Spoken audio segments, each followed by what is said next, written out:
Hey, this is the World Advice Channel 2. What I want to talk about today is the topic of Elon Musk's Grok AI app. Okay, so for this video, I'm going to talk about a life lesson that people need to learn from this particular topic relating to Elon Musk's Grok AI app due to a controversy that has recently come out, related to the fact that it was deliberately whitewashing, or in other words, manipulating facts when you said certain things about certain topics, specifically when you said things about Elon Musk's, you know, in a simple and straightforward way so anyone can understand it. So now I mentioned that, let's get started.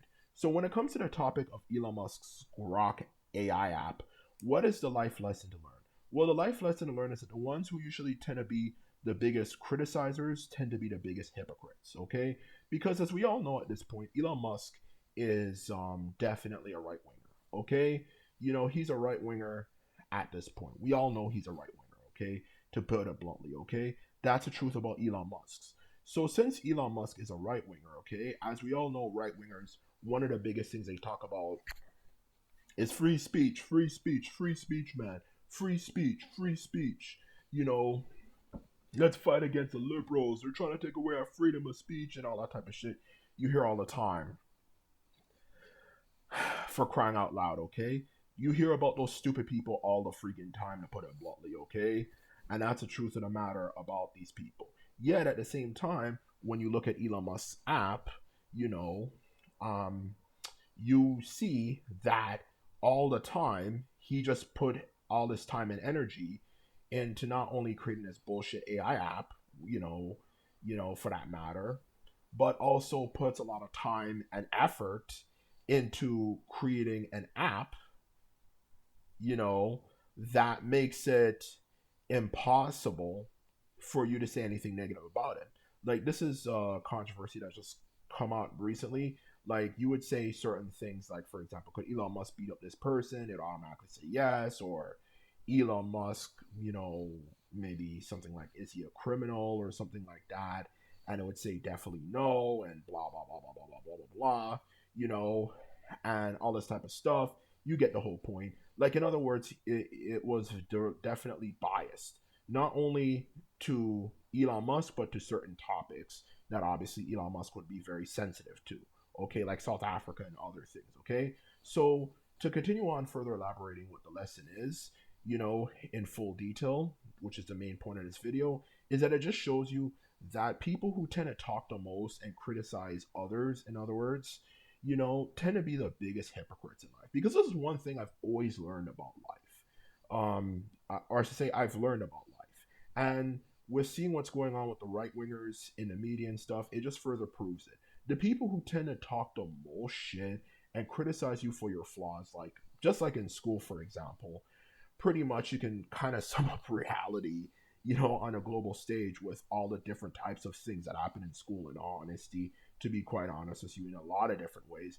But one thing that definitely you can definitely associate school with the situation is that you know the type of people who tend to criticize people the most and talk the most shit about you in school and so on and so forth, and always criticize you for your flaws, and sometimes maybe you did one stupid thing. Okay, like you're young, in school, like between the ages of like 5 and like 18, from middle school to high school. So obviously you're young, you don't really know better.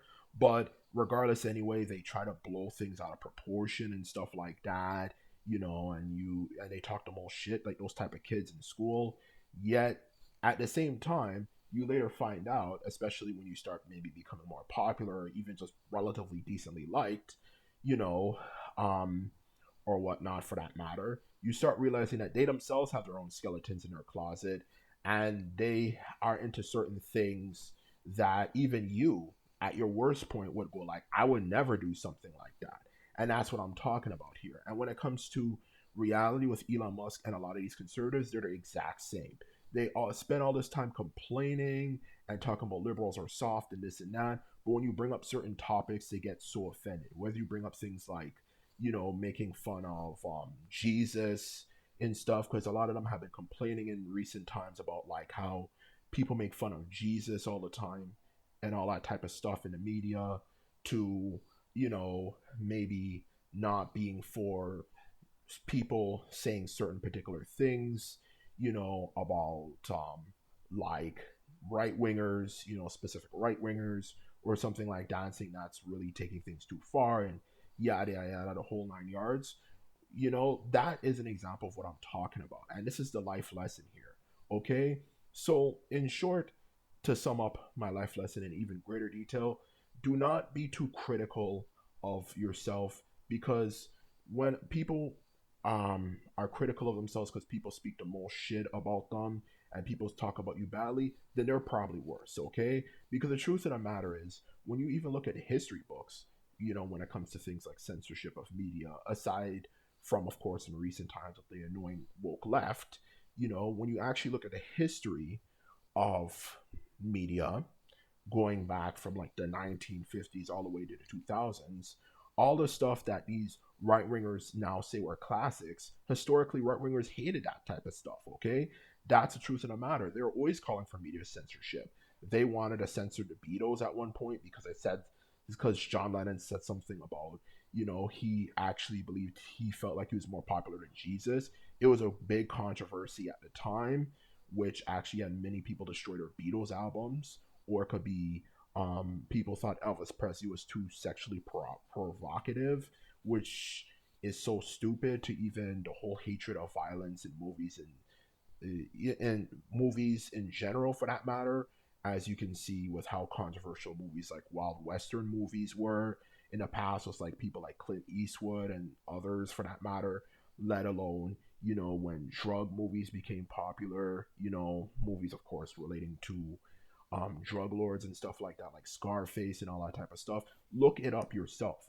Historically, conservatives were always against that stuff. They said it was polluting the minds of the youth and so on and so forth, and this and that for the longest time. And that's not even getting into the long history of their extreme hatred for rap music, which, oh my goodness, is something in of itself, which rap pretty much is a definition of, fuck society. Not in a corny way like rock music, is sometimes, in all honesty, or just in general, as for that matter, where it comes off, oh, I hate society, but everyone's in on it. Rap is genuinely fuck society, but in an authentic way, not in a fake way. So the truth of the matter is, to put it bluntly, in all honesty, to be quite honest with you, for that matter, okay, these are the people who, for the longest time, have been talking about media censorship. Conservatives, for the longest time, have been talking about media censorship. And that's not even getting into a very last example, which is video games that they hated on for years. They hated for years and were saying that it's too violent, this and that. I still remember that when I was like 11, 12 years old, hearing all the time people were talking about banning video games or putting restrictions for things like Gears of War. Another one that was very big at the time that received a lot of hate was Call of Duty, Modern Warfare, and of course, let's not forget the infamous Grand Theft Auto series.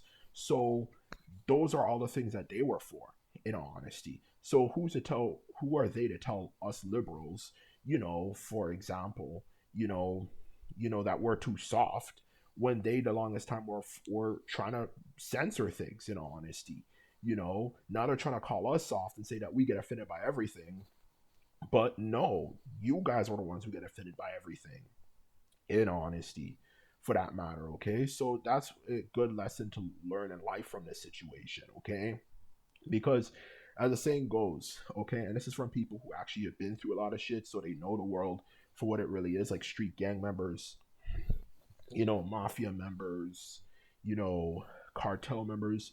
One thing you always hear people who've actually been through shit and have actually not just been through shit, but have really seen a very, very worst side of people. They'll always say, the person who talks the loudest is the one who's the most scared. And conservatives talk the most shit, in honesty, okay? Not saying all conservatives. I know there's a lot of people who are conservative nowadays who've been misled to becoming conservative, but I'm talking about the real authentic conservatives who've been conservatives for like a decade or more, so they know what conservatism is about, okay?